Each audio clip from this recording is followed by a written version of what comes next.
জিতিতেই হইবে তাহাকে, যে করিয়াই হোক। যদু ডাক্তার বলিল, আপনার পড়াশোনা কোথায়? বিপিন একটা জিনিস লক্ষ্য করিয়াছিল যদু ডাক্তার সম্পর্কে, লোকটা শিক্ষিত নয়। বিপিন মামলা মোকদ্দমা সম্পর্কে রানাঘাটে অনেক উকিল মুক্তারের সঙ্গে মিশিয়াছে। তাহাদের কথাবার্তায় সুর ও ধরন অন্যরকম।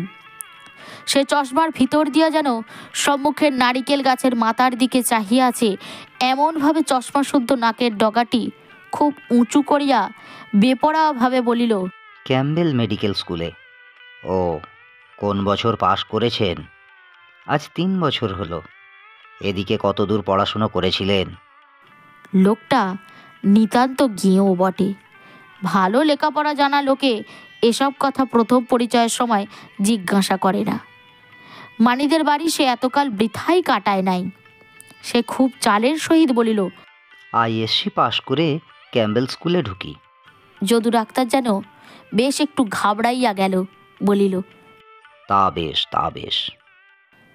বিপিন মানির প্রদত্ত ডাক্তারি বইগুলি পড়িয়া এটুকু বুঝিয়াছিল রোগ নির্ণয় জিনিসটা বড় সহজ নয়, এবং ইহা লইয়া ডাক্তারে ডাক্তারে মতভেদ ঘটিলে সাধারণ লোকের পক্ষে ইহা বোঝা শক্ত যে কোন ডাক্তারের মত অভ্রান্ত।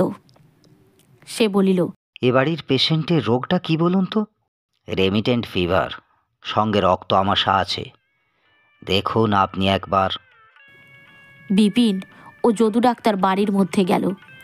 রোগীর বয়স 19-20 বেশি নয়।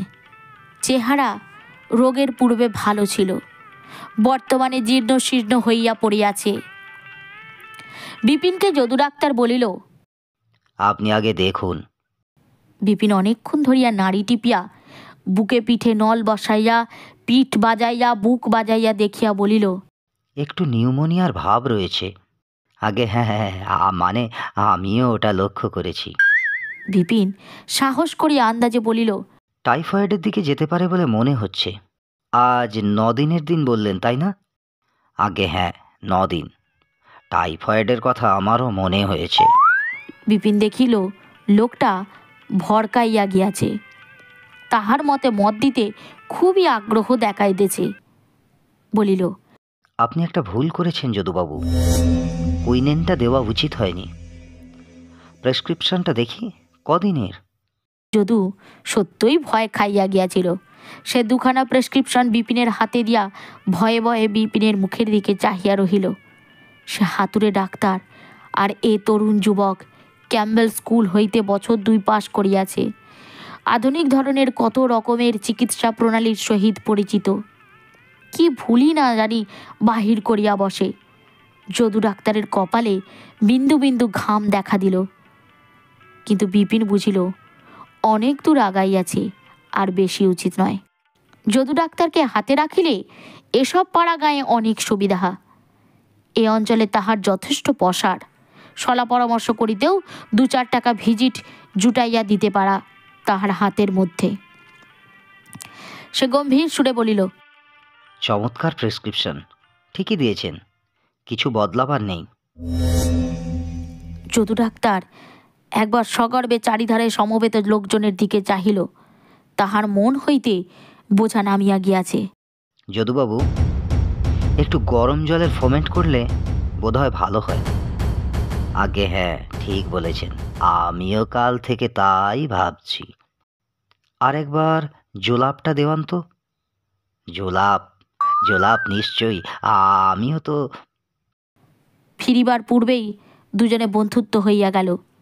দুজনের কেহই বুঝিতে পারিল না পরস্পরকে তাহারা বুঝিয়া ফেলিয়াছে কিনা। হাটতলায় বিপিনকে রোগীর আশায় বসিয়া থাকিতে হয় প্রায় সারাদিন। রোগী যদি আসিত তবে চুপ করিয়া নিষ্কর্মা বসিয়া থাকিবার কষ্ট হয়তো পোষাইত, কিন্তু রোগী আসে না। প্রথম মাস 2 রোগী হইয়াছিল। যদু ডাক্তারও কয়েকটি জায়গায় পরামর্শ করিবার জন্য তাহাকে ডাকাইয়া লইয়া গিয়েছিল।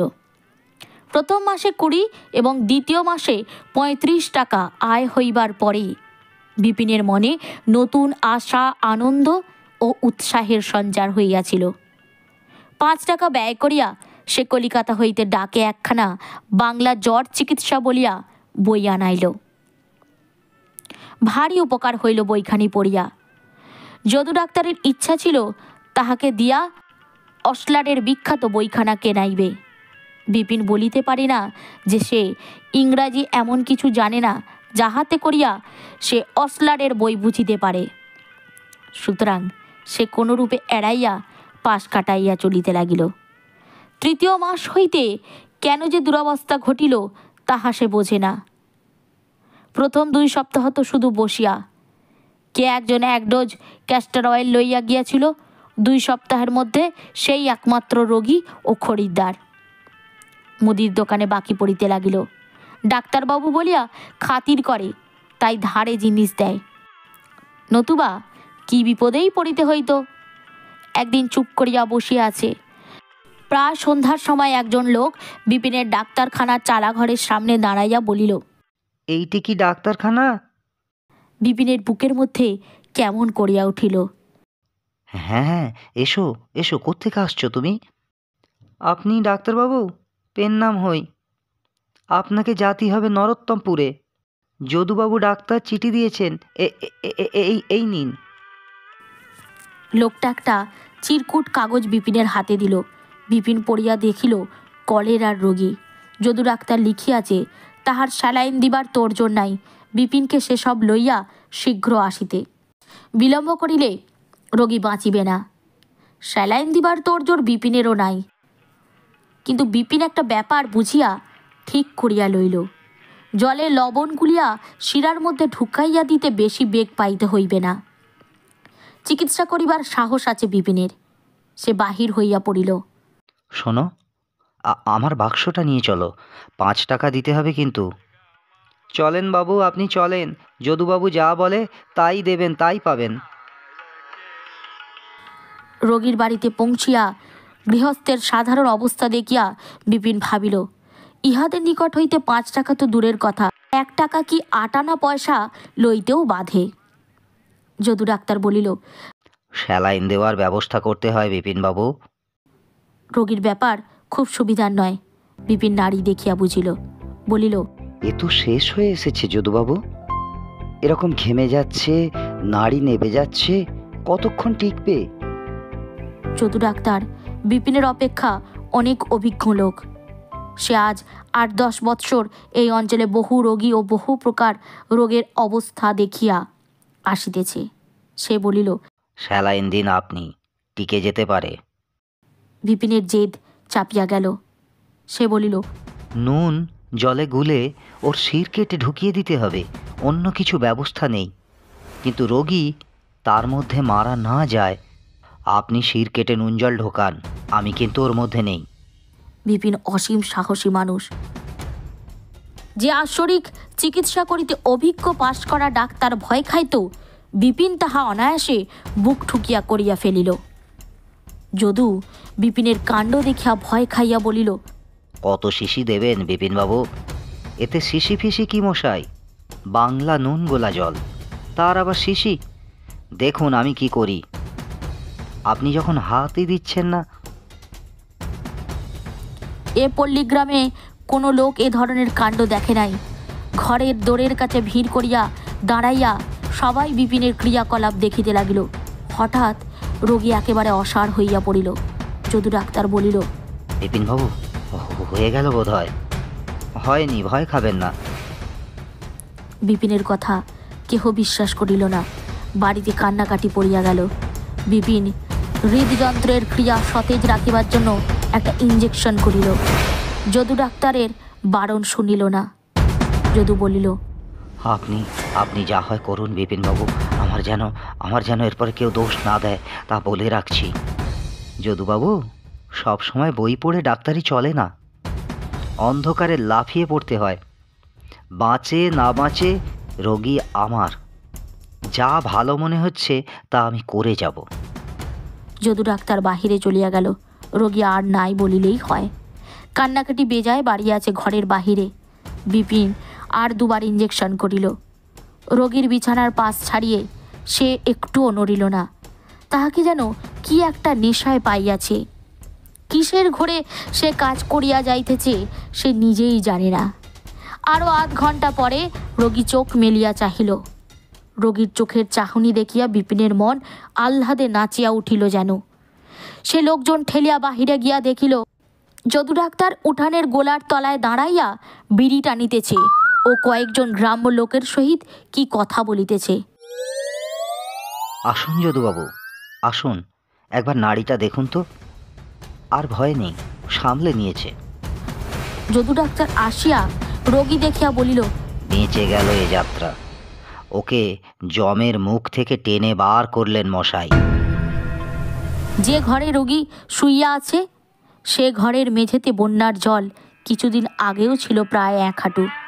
বাঁশের মাচার উপর রোগী শুইয়া ঘরের চারিদিকে চাহিয়া বিপিন দেখিল কয়েকটি দড়ির শিকা এবং ছেঁড়া কাঁথার পুটুলি ও হাঁড়িকুড়ি ছাড়া অন্য সব আসবাব নাই। ইহাদের কাছে ভিজিটের টাকা লইতে পারা যায়? বিপিন ও যদু বাহিরে চলিয়া আসিল। যদু বলিল, একটা ডাব খাবেন? ওরে বেটারা, ওরে ও, এদিকে আয়, ডাক্তারবাবুকে একটা ডাব কেটে খাওয়া। গ্রাম শুদ্ধ লোক ঝুঁকিয়া পড়িয়া বিপিনের চিকিৎসা দেখিয়াছিল। সকলে বলা বলি করিতে লাগিল, এত বড় ডাক্তার বা এমন চিকিৎসা তারা জ্ঞানে কখনো দেখে নাই।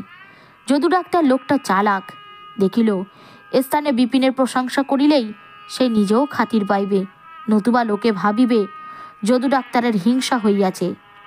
সুতরাং সে বক্তৃতার সুরে সমবেত লোকজনের সামনে বলিল, ডাক্তার অনেক দেখেছি, কিন্তু বিপিন বাবুর মতো সাহস কোনো ডাক্তারের দেখিনি। হাজার হোক, পেটে বিদ্যে আছে কিনা, ভয় ডর কিছুতেই নেই। একজন লোক গোটা চারেক কচির ডাব কাটিয়া আনিল। বিপিন বলিল, আমাদের ডাব তো দিচ্ছ, কিন্তু রোগীকে এখন অনবরত ডাব খাওয়াতে হবে। সে তৈরি আছে তো? খান বাবু খান, আপনাদের শ্রীচরণ আশীর্বাদে 10টা নারকেলের গাছ আছে বাড়িতে। বাবু বাবু শহর বাজার হলে এই গাছ কটার ফল বিক্রি করে বেশ কিছু পেতাম। এখানে জিনিসের দর নেই। কাপাসডাঙ্গার হাটে ডাব একটা 1 পয়সা, তাও খদ্দের নেই। ফিরিবার সময় বিপিন ভিজিট লইতে চাহিল না। যদু ডাক্তার অনেক করিয়া বুঝাইল, পাড়া গাঁয়ে সবই এই রকম অবস্থার মানুষ। তাহলে চলবে কি করে যদি এদের থেকে ভিজিট না নেওয়া যায়? তা হোক যদুবাবু, আমি ডাক্তারি করছি শুধুই কি নিজের জন্যে? অপরের দিকটাও একটু দেখি। আচ্ছা যাই, আজ হাটবার, ডাক্তারখানা খুলি গিয়ে ওখানে, লোক এসে ফিরে যাবে। বিপিন ভিজিট লইবে কি? মানির কথা এ সময় অনবরত মনে পড়িতেছে। মানি তাহাকে এ পথে নামাইয়াছে। যদি সে কোনো গরিব রোগীর প্রাণদান দিয়া থাকে, তবে তাহার বাপ মায়ের আশীর্বাদ মানির উপর গিয়া পড়ুক, মানির লাভ হোক। এই অতি দুরাবস্থাগ্রস্ত রোগীর নিকট সে মোচড় দিয়ে টাকা আদায় করিলে মানির স্মৃতির সম্মান ঠিকমতো বজায় রাখা হইত না। কাপাসডাঙ্গার হাটতলায় যখন সে ফিরিয়া আসিল, তখন বেলা পড়িয়া আসিয়াছে। আজ এখানকার হাটবার, পাড়াগাঁয়ের ছোট হাট। সব শুদ্ধ 100 কি 150 লোক জমিয়াছে। খুচরো ঔষধ কিছু কিছু বিক্রয় হইয়া থাকে। কুমড়া বেগুন বিক্রয় করিয়া যে যেখানে চলিয়া গেল। বিপিন ডাক্তারখানা বন্ধ করিয়া পাশে বিষ্ণুনাথের মুদির দোকানে হ্যারিকেন লণ্ঠনটি ধরাইতে গেল। বিষ্ণু খরিদ্দারকে খৈল আর ক্রাসিন তৈল মাপিয়া দিতেছে। বিপিন বলিল, বিষ্ণু বাড়ি যাবে না? আমার এখনো অনেক দেরি ডাক্তারবাবু, এখন তবিল মেলাবো, কালকে তাগাদার ফর্দ তৈরি করব, আপনি যান। হ্যাঁ, ভালো কথা, আপনার যে ভারী সুখ্যাত শুনলাম। কে করলে সুখ্যাতি? ওই সবাই বলা বলি করছিল, আজ কোথায় রোগী দেখে এলেন, তাকে নাকি শির কেটে নুন গোলা জল ঢুকিয়ে কলেরার রোগী একেবারে বাঁচিয়ে চাঙ্গা করে দিয়েছেন। এইসব কথা বলছিল, সবারই মুখে ওই এক কথা। যাহারা প্রশংসা চিরকাল পাইয়া আসিতেছে, তাহারা জানে না জীবনে কত লোক আদৌ কখনো কোনো জিনিসটার আস্বাদ পাই না। বিপিনকে ভালো বলিয়াছিল কেবল একজন, সে গেল অন্য ধরনের ব্যাপার। কাজ করিয়া অনাদিবাবুর সুখ্যাতি সে কোনোদিনই অর্জন করিতে পারে নাই। এই প্রথম লোকে অযাচিতভাবে তাহার কাজকে ভালো বলিতেছে, তাহার ব্যক্তিত্বকে সম্মান দিতেছে। মানুষের জীবনে এ অতি মূল্যবান ঘটনা। ডাক্তারবাবু, আপনি নাকি ওরা গরিব বলে 1 পয়সা নেননি? সবাই বলছিল কি দয়ার শরীর, মানুষ তো না দেবতা, গরিব বলে শুধু একটা ডাব খেয়ে চলে এলেন বাবু। হ্যারিকেন লণ্ঠটা জ্বালিয়ে দুধারের ঘন বনের ভিতরকার সঁড়িপথ বাহিয়া বিপিন প্রায় 1.5 মাইল দূর রামনিধি দত্তের বাড়ি ফিরিল। দত্ত মহাশয় চণ্ডীমণ্ডপেই বসিয়া বিষয় সংক্রান্ত কাগজপত্র দেখিতেছিলেন। তক্তপোষের উপর মাদুর বিছানো, সামনে কাঠের বাক্স, তাহার উপরে লণ্ঠন। বলিলেন, আসুন ডাক্তারবাবু আসুন। আজ বাড়িতে আমার জামাই মেয়ে এসেছে অনেক দিন পর। আজ একটু খাওয়া দাওয়া আছে, তা আপনাকে আর হাত পা পুড়িয়ে রাঁধতে হবে না। 2খানা লুচি না হয় অমনি গরিবের বাড়ি। বিলক্ষণ, সে কি কথা, তা হবে এখন। ওসব কি বলছেন মশাই? কই জামাইবাবু কই? বাড়ির মধ্যে গিয়েছেন, এতক্ষণ বাঁওড়ের ধারে বেড়াচ্ছিলেন। চা খেতে ডাক দিলে তাই গেলেন। ওরে ও কেষ্ট, কেষ্ট, ডাক্তারবাবুকে চা দিয়ে যা। হাত পা ধুয়ে সন্ধে আন্দিক সেরে ফেলুন। ইহারা কখনো চা খায় না, আর জামাই আসিয়াছে তাই চা খাওয়ার ও দেওয়ার ব্যবস্থা। বিপিনের হাসি পাইল। একটু পরে দত্ত মহাশয়ের জামাই বাহিরে আসিল। বিপিনের সমবয়সী হইবে, দেখিতে শুনিতে খুব ভালো নয়, মুখে বসন্তের দাগ। দত্ত মহাশয়ের কথায় সে বিপিনের পায়ের ধুলা লইয়া প্রণাম করিয়া তক্তপোষের এক পাশে বসিল। বিপিন বলিল, জামাইবাবু কোথায় থাকেন? আগে কুলে বয়রা, সেখানে তামাকের ব্যবসা করি। এখানে কদিন থাকবেন তো? থাকলে তো চলে না, এখন তাগাদাপত্রের সময়, নিজে না দেখলে কাজ হয় না। পরশু যাব ভাবছি। জামাইয়ের সঙ্গে অনেক কথাবার্তা হইল। আজ এবেলা রান্নার হাঙ্গামা নাই বলিয়াই বিপিন নিশ্চিন্ত মনে গল্প করিবার অবকাশ পাইয়াছে। দত্ত মহাশয়ের সঙ্গে অন্যদিন যে গল্প হয় তাহা বিপিনের তেমন ভালো লাগে না। দত্ত মহাশয় শুধু রামায়ণ মহাভারতের কথা বলেন। আজ সমবয়সী একজন লোককে পাইয়া অনেক দিন পরে সে গল্প করিয়া বাঁচিল। তামাক খাইবার উপায় নাই, দত্ত মহাশয় বসিয়া আছেন। অনেকক্ষণ পরে বোধ হয় তার খেয়াল হইল তিনি উপস্থিত থাকাতে ইহাদের ধূমপানের অসুবিধা হইতেছে। বলিলেন, তাহলে বসুন ডাক্তারবাবু, আমি দেখি খাওয়া দাওয়ার ব্যবস্থা সব কদ্দূর কি হলো। এদিকে রাতও হয়ে গেছে অনেকটা। কিছুক্ষণ পর বাড়ির ভিতর হইতে আহারের ডাক পড়িল। পাশাপাশি খাইবার আসন পাতা হইয়াছে দত্ত মহাশয় ও জামাইয়ের। বিপিন ব্রাহ্মণ, সুতরাং তাহার আসন একটু দূরে পৃথকভাবে পাতা।